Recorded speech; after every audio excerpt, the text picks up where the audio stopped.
Estratégia, essa é a palavra-chave de uma empresa que tem sucesso, de uma empresa que não consegue ter sucesso. Para isso você precisa ser capaz de montar um bom plano estratégico para o seu negócio. Olha o que eu vou te colocar aqui. O que você quer ser em 2030? Você já pensou nisso?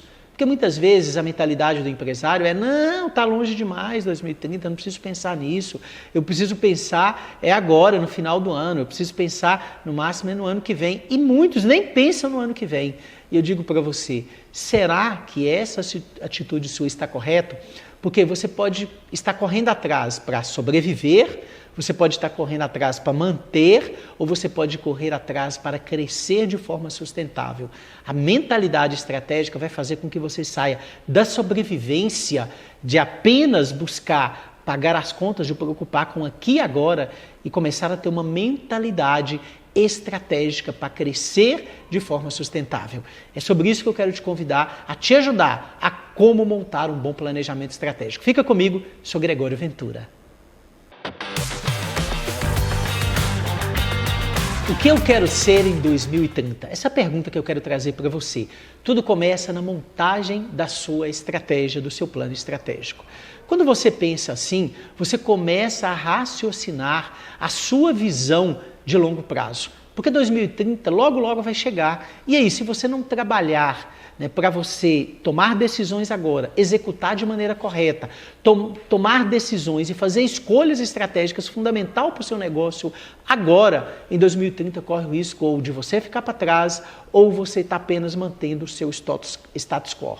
Então eu digo para você, a importância de um planejamento estratégico. Ele te direciona, ele direciona muito melhor os recursos que você tem, ele te faz ter uma mentalidade de longo prazo, de médio prazo e de curto prazo. Tudo começa na análise do mercado. A primeira coisa, quando eu trabalho planejamento estratégico, eu ajudo as empresas a fazer a análise estratégica, né? Ou seja, é importante você entender o mercado. Como é que está a minha concorrência?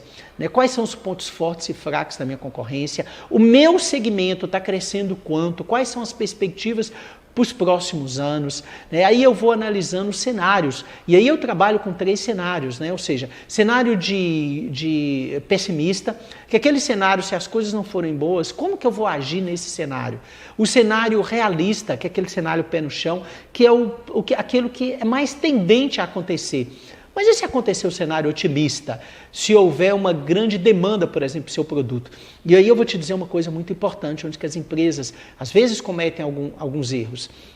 Quando você não prepara para o cenário otimista, e ele acontece com alguns segmentos, tem acontecido, então explode ali o crescimento e a empresa não estava preparada. Ela não pensou sobre estoque, ela não pensou sobre potencial de atendimento, e aí ela começa a ter dificuldades porque ela não tinha pensado sobre isso e ela demora a reagir. Se você pensar sobre isso antes e se preparar o que você tem que fazer em cada um desses cenários, quando ele acontecer, você vai sair na frente, você vai estar preparado para saber o que fazer se esse cenário acontecer, né? A gente chama isso também de contingência. Se tiver uma crise, se tiver uma dificuldade, como eu tenho que reagir? Gente, é importante fazer isso. E você faz isso no período de análise, né, do seu negócio. Você se compara, você analisa, né, como é que é a concorrência no seu setor, né, como é que está indo. Então, feito isso, você chegou numa análise para definir o que são os seus pontos fortes, o que são os seus pontos fracos. Pontos fortes e fracos se referem à empresa. O que você tem de forte e fraco na empresa? Mas aí você olha para fora também, você avalia o cenário econômico, político, social, e o que ele tecnológico, o que ele interfere no seu negócio, para você identificar oportunidade e ameaça. Que oportunidades que eu tenho que eu não estou aproveitando e está me deixando vulnerável por causa dos meus pontos fracos? Que oportunidades que eu tenho que eu posso, com os meus pontos fortes, alavancar? Que ameaças que eu tenho que podem me deixar numa situação muito complicada por causa dos meus pontos fracos, e tem alguns que eu preciso trabalhar urgentemente. Da mesma forma, os pontos fortes, né? O que eu posso me defender ou atacar? Tudo vai depender da relação entre pontos fortes e pontos fracos, oportunidades e ameaças. E depois você vem para a formulação das estratégias, né? A minha missão é essa mesmo. As pessoas estão entendendo a minha missão? Ela é compreendida na empresa ou ela é só uma placa bonita lá, mas que as pessoas não estão aí, não seguem, não entendem essa missão, né? A minha visão, então a gente trabalha a missão de longo prazo ali até 2030, né? Para que você possa trabalhar. A visão ela é um grande objetivo, né? A diferença de missão e visão é muito clara. A missão ela é algo mais de eterno, ela é como se fosse uma identidade. Já a visão ela é o passaporte para o futuro, entende? Então tem essa diferença. E os valores. Valores são fundamentais, né, para que a sua empresa crie cultura, crie um DNA próprio, né, crie uma identidade própria. E aí vamos trabalhar os objetivos estratégicos. Que objetivos estratégicos eu vou trabalhar? De longo prazo, de médio prazo e de curto prazo. Eu gosto muito de trabalhar, né, com longo prazo ali nesse universo, igual agora, 2030.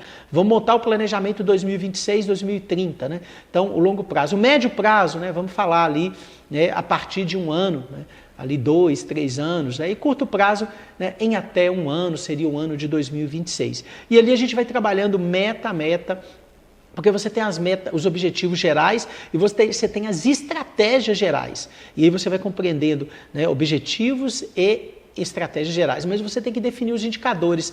Que indicadores eu vou medir para saber se esses objetivos e essas metas foram atingidas? Não adianta colocar se você não tiver indicador.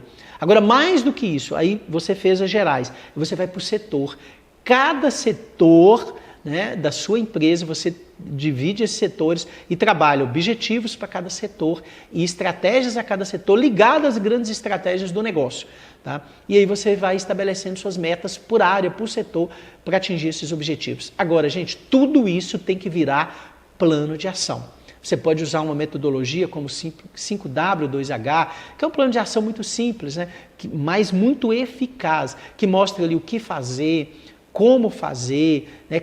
Quando fazer, quem vai ser o responsável. Então ali você vai traçando, né, os recursos que você vai usar, seja ele de dinheiro, de tempo, né, de conhecimento, que recursos que eu vou precisar para aquilo ali. Estabelece o plano de ação de cada objetivo, de cada meta traçada. E acima daquilo ali, você alinhou as expectativas, né, entre todos. Cara, é começar a agir. O plano de ação, ele começa a partir daí, na hora que estiver pronta essa parte. Eu gosto de trabalhar com os workshops, eu envio um questionário antes, então a gente vai trabalhando tudo isso, porque é fundamental para você alinhar todo mundo participe, né? Quando eu digo todo mundo, a liderança, tá, gente? Participe disso. E feito isso, claro, né, aquilo que é responsabilidade da autogestão, da média gerência, para poder atuar em cima disso. E aí é colocar execução. Plano de ação pronto, vamos executar. Vamos executar e vamos acompanhar. E não adianta fazer o plano de ação se não fizer reunião de acompanhamento, né?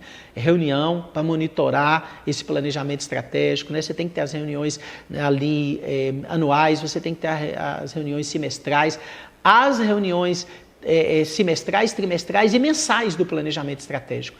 Mas aí a execução tem que ser apaixonada. A execução tem que estar todo mundo focado, disciplinado, alinhado, sabendo o que tem que fazer, né? E claro, pode aparecer no meio do caminho flexibilidade, né? Alguns pontos que você tem que mexer, não tem problema. Vai alinhando isso, né? Para quê? Para que você construa aquilo que você quer ser em 2030. A não ser que você não sabe ainda aquilo que você quer ser em 2030. E eu deixo essa pergunta para você. O que você quer ser em 2030?